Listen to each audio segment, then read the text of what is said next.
اور چھٹی چیز، علماء ربانیین کے پاس جائیں، جو صحیح معنوں میں علماء ہیں، جو اللہ سے ڈرنے والے علماء ہیں، ان سے کانٹیکٹ میں رہیں، ان سے ملیں، ان کی باتیں سنیں۔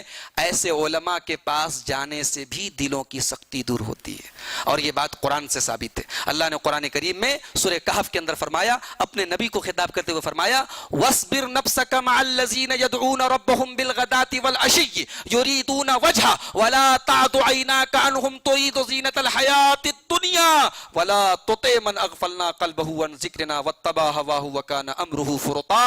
اے میرے نبی، ہمارے وہ بندے جو ہمیں صبح شام یاد کرتے ہیں، اے ہمارے نبی، آپ ان لوگوں کے ساتھ بیٹھا کریں، ان کی صحبت میں رہا کریں۔ اللہ اکبر! اللہ اپنے نبی سے کہہ رہا ہے، اللہ اپنے نبی سے کہہ رہا ہے کہ ایسے لوگوں کی صحبت میں بیٹھیے جو صبح شام اللہ کو یاد کرتے ہیں، اور کبھی بھی دنیا کے چکر میں پڑ کے ایسے لوگوں کے پیچھے مت پڑ جائیے، آپ ایسے لوگوں کی اطاعت مت کیجئے جن کا دل ہمارے ذکر سے غافل ہے، جن کے دلوں میں ہماری یاد نہیں آتی۔